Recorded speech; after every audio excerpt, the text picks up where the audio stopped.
Dear friends, आप सभी का स्वागत है अनअकैडमी आईएएस चैंपियंस के प्लेटफॉर्म पे। जैसा कि आपको पता होगा कि हम लोग इकोनॉमिक मॉड्यूलर कोर्स कर रहे हैं, जिसमें हमने दो इंपॉर्टेंट चैप्टर्स को ख़त्म किया है, एक मॉनेटरी पॉलिसी कमेटी और दूसरा चैप्टर हमने ख़त्म किया था नेशनल इनकम। इससे जितने भी पीवाईक्यूज थे उसको हमने डिस्कस किया था, कुछ एक्सपेक्टेड क्वेश्चंस थे, एक्सपेक्टेड टॉपिक्स थे, उसको मैंने बोला था आपको पढ़ने के लिए। जितने भी डाउट्स आ रहे हैं आप कमेंट बॉक्स पे डालते रहो। I am constantly watching.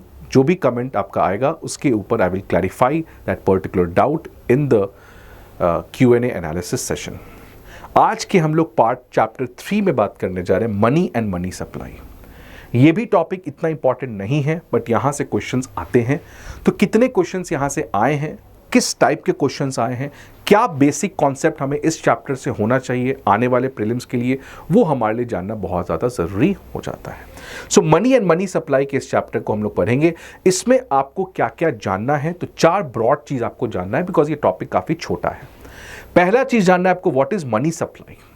Money supply आपको जानना है, और मनी सप्लाई के आपको पता होगा, आपने पढ़ा होगा, 4 पैरामीटर्स होते हैं, M1, M2, M3, M4। तो ये चारों को आपको जानना है, वो आज हम लोग डिस्कस करेंगे भी।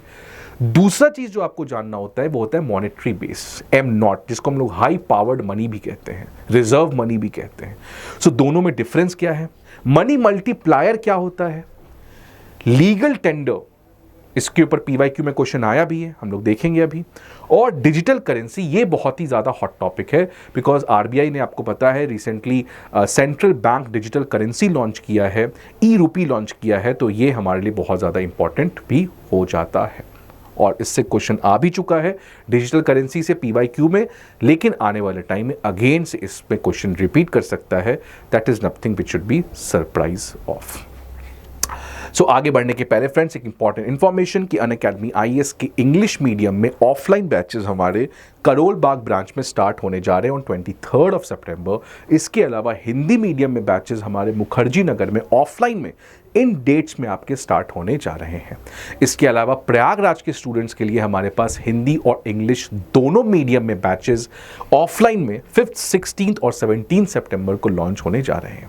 इसके अलावा आपको पता है कि Unacademy IAS also offers optional courses, CSAS, essay writing, comprehensive current affairs coverage and also a full length series. And if you are having any problem, if you are stuck in your journey, then you can also communicate, interact with our top educators, avail one-to-one mentorship and doubt solving sessions.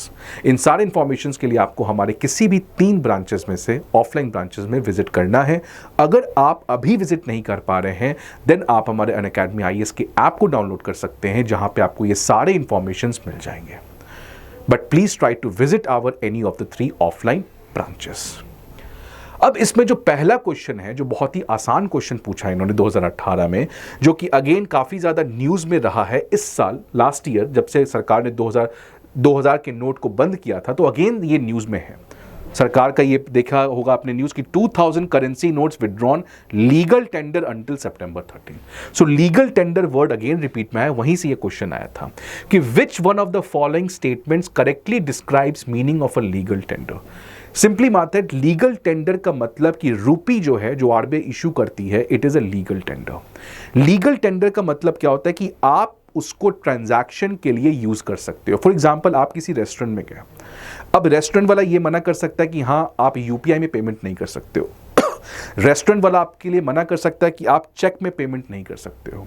Restaurant वाला ये मना कर सकता है कि आप किसी और चीज़ में पेमेंट नहीं कर सकते हो। बट क्या रेस्टोरेंट वाला आपको ये मना कर सकता है कि आप रुपी में पेमेंट नहीं कर सकते? मान लो आपको 2000 का बिल आया, आपने 500 के 4 नोट दिए, क्या वो मना कर सकता है इंडिया में? नहीं।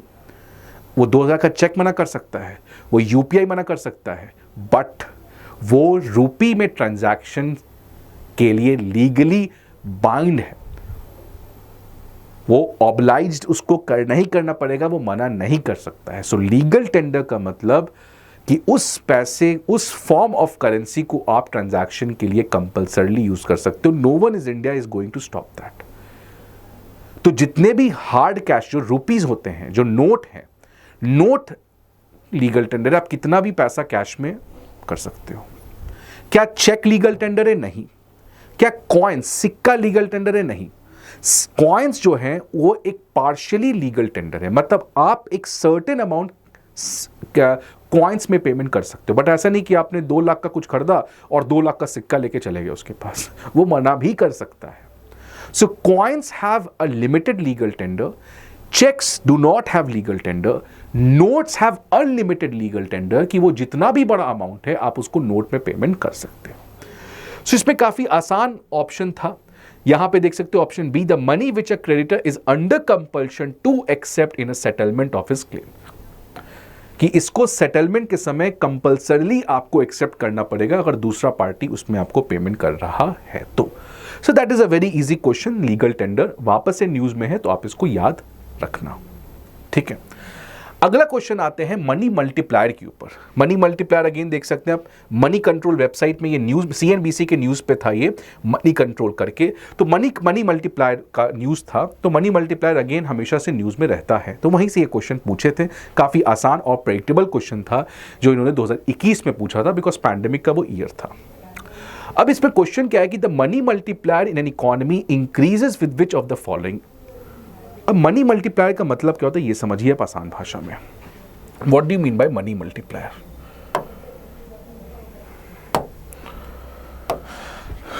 What do you mean by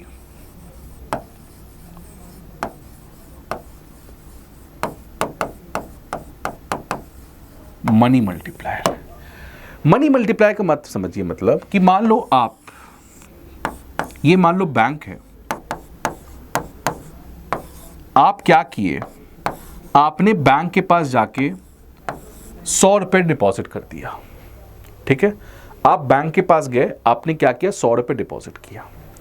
अब बैंक ने क्या किया, आपका 20 रुपए अपने पास रखा रहा, लेकिन मान लो 80 रुपए क्या किया इसने, किसी को लोन दे दिया।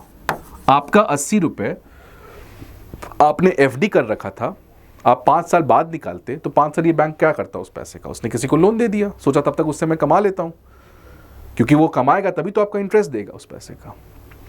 सो आपने 100 रुपए दिया इसको, बैंक ने फर्दर मान लो 80 रुपए का लोन दे दिया।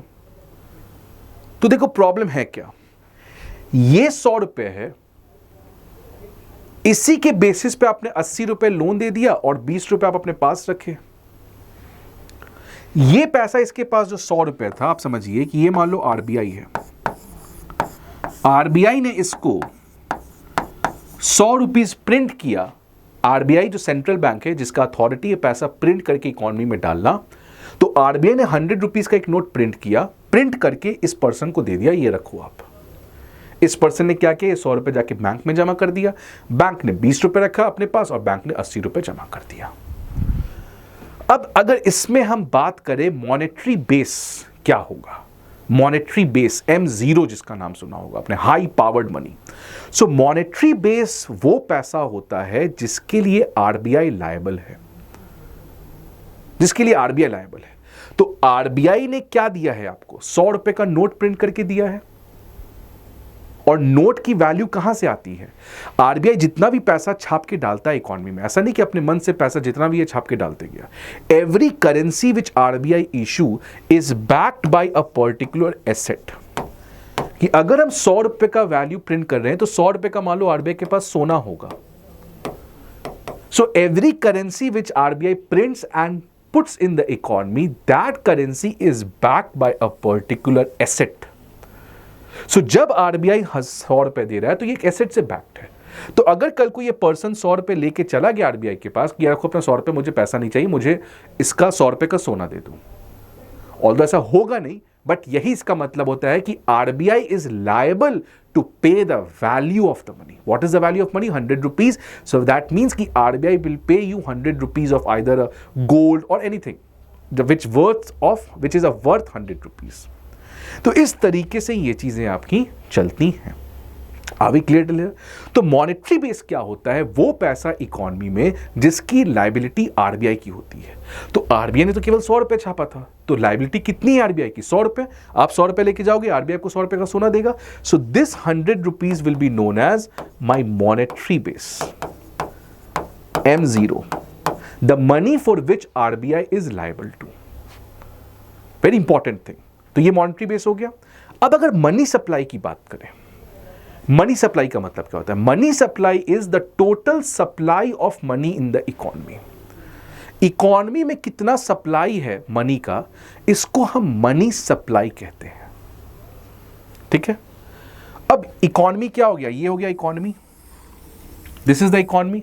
मैं जाके इससे पूछा आपके पास कितना पैसा है, बोलेगा मेरे पास 100 रुपए जो मैंने बैंक में जमा कर रखा है, तो 100 रुपए। बैंक से जाके पूछा आपके पास कितना पैसा है, 20 रुपए मेरे पास है, ठीक है। जिसको लोन दिया उससे जाके पूछा आपके पास कितना पैसा है, ये बोलेगा 80 रुपए। तो कितना सप्लाई ऑफ मनी है इकोनॉमी में? 200। समझ रहे हो आप? 200, 100 रुपए इसका बैंक में जमा है, ठीक है। बैंक के पास खुद 20 रुपए है और बैंक ने 80 रुपए दे रखा है। So this is known as the monetary base in simple terms. मैं अभी M1 M2 मनी सप्लाई, इसी को मनी सप्लाई कहता है। अभी मैं टेक्निकल में नहीं जा रहा हूं, M1 क्या हो गया, M2 क्या हो गया, M3 क्या हो गया, M4 क्या हो गया, वो सब मैं नहीं जा रहा हूं। मैं बस सिंपली बता रहा हूं कि मनी सप्लाई का मतलब कि पूरे इकोनॉमी में कितना सप्लाई ऑफ द मनी है। तो मॉनेटरी बेस तो आरबीआई ने छापा था केवल 100 रुपए, बट मनी सप्लाई कितना बढ़ गया इकोनॉमी में? क्योंकि बहुत सारा मनी आर्टिफिशियली घूम रहा है, वो पैसा है नहीं। आप समझिए, इसको लग रहा है कि मेरा 100 रुपए तो जमा है, बट बैंक ने इसका पैसा इसको दे रखा है। समझ रहे हो? तो मनी सप्लाई जो होता है वो अलग होता है as compare to monetary base. तो मनी मल्टीप्लाई इसी को कहते हैं, इसी को हम मनी मल्टीप्लायर कहते हैं। सो मनी सप्लाई और मॉनेटरी बेस ये समझना आपके लिए जरूरी था। सो जो मॉनेटरी बेस है, जो आरबीआई ने प्रिंट किया है, वो तो 100 रुपए है, लेकिन सप्लाई मनी इकोनॉमी में वो ज्यादा है। इसी को कहते हैं money multiplier. When money multiplies, कि आरबीआई ने 100 रुपए डाला बट इकोनॉमी मनी कुछ और है, so money multiplier is equal to money supply divided by monetary base. So money supply कितना है टोटल? 200, और मॉनेटरी बेस कितना है? 100, which means money has multiplied by 2 times. इसको और तो सिंप्लीफाई कर देते हैं, ये 20 हटा दो, इसके पास 100 रुपए है, मान लो इसने पूरा 100 रुपए लोन में दे दिया, ठीक है, समझ में आ गया? तो आरबीआई ने कितना पैसा प्रिंट किया? 100 रुपए। ये कैश था, ये फिजिकल था, ये पैसा आप देख सकते हो, ये 100 रुपए छाप के दे दिया, ये मॉनेटरी बेस हो गया। इकोनॉमी में 100 रुपए इसके पास गया, इसने क्या किया? 100 रुपए बैंक में रखा है, बैंक ने 100 रुपए लोन इसको दे रखा है। इससे पूछा गया भैया आपके पास कितना पैसा है? इसने बोला 100 रुपए है नहीं, बट इसको लग रहा है कि मैंने पैसा जमा कर रखा तो मेरा पैसा बैंक में होगा। तो इसके पास सब मनी कितना है अभी? 100 रुपए। इसके पास तो 100 रुपए पैसा है ही, बैंक से इसने दे रखा है, तो इसके पास पैसा है, वर्चुअल फॉर्म में इसको पैसा जमा किया हुआ है। इसको अपने बैंक बैलेंस पे दिख रहा होगा 100 रुपए आपका बैलेंस है, बट इसके पास पैसा है नहीं। इसके पास पैसा है, इसने 100 रुपए डायरेक्टली लोन लिया है। So this represents how much the supply of money is in the economy, which can either be in real form or which can either be in a virtual form. So money multiplies money supply divided by monetary base. अगर मान लो bank जो है वो loan ना दे, ये loan ना दे, 100 रुपए आपका अपने पास रख ले, तब तो फिर मनी मल्टीप्लाई किया ही नहीं। मैंने 100 रुपए प्रिंट, आरबीआई ने 100 रुपए प्रिंट करके दिया, इसने 100 रुपए बैंक में रख दिया, बैंक अब लोन वोन नहीं दे रहा है। उस केस में money supply will be equal to monetary base, right? But generally क्या होता है, बैंक्स लोन देते हैं, सो मनी मल्टीप्लायर जो है वो हमेशा 1 से ज्यादा होगा, बिकॉज मनी सप्लाई जो है वो ज्यादा होता है मॉनेटरी बेस से। अब क्वेश्चन क्या पूछा है कि मनी मल्टीप्लायर कैसे बढ़ेगा? मनी मल्टीप्लायर कैसे बढ़ेगा? आप सोचिए, मनी मल्टीप्लायर बढ़ाने के लिए मुझे मनी सप्लाई बढ़ाना होगा। मनी सप्लाई कौन बढ़ा सकता है? बैंक लोन देगा तो मनी मल्टीप्लायर बढ़ेगा, अगर बैंक नहीं लोन देगा तब तो ये दोनों सेम हो जाएगा। जितना ज्यादा बैंक लोन देगा उतना ज्यादा ये बढ़ेगा। बैंक लोन ज्यादा कब देगा? जब लोग ज्यादा बैंक में पैसा जमा करेंगे। अगर लोग अपने पास सारा पैसा रखेंगे तो तुम थोड़ी लोगे, I do not give loan, you do not give loan, the loan is given by the bank. So bank needs to have excess of money. That will only come when people deposit the money, then the banks will lend the money. So अगर आप money multiplier को बढ़ाना चाहते हो तो वो तभी बढ़ सकता है when people deposit their money with the bank. So ये आपके पास जरूरी क्वेश्चन था, मॉनेटरी बेस क्या होता है और मनी सप्लाई क्या होता है, मनी मल्टीप्लायर क्या होता है, right. So this you have to understand. और आप इसमें देख सकते हो जो ऑप्शन है, अगर आप देखोगे इसमें, the money multiplier economy increases with which of the following, so it increases with the banking habit of the people. लेकिन हम लोग बाकी ऑप्शंस को भी देखते हैं। Increase in the CRR in the bank. CRR का मतलब कि बैंक को अपना कुछ पैसा आरबीआई के पास जमा करना होता है, that is a CRR, reserve के फॉर्म में। अब सोचो बैंक के पास 100 रुपए था, अब बैंक ने 30 रुपए सीआरआर के फॉर्म में आरबीआई को जमा कर दिया, तो बैंक के पास बचा कितना, 70 रुपए। मतलब अब बैंक केवल 70 रुपए से लोन दे सकती है। और अगर मान लो सीआरआर हटा दो, जीरो कर दो सीआरआर, तो बैंक के पास 100 रुपए है, तो बैंक अब 100 रुपए पे लोन दे सकती है। तो जितना ज्यादा बैंक के पास पैसा रहेगा उतना ज्यादा बैंक लोन भी देगी। So you should decrease the CRR to increase the money multiplier. Clear.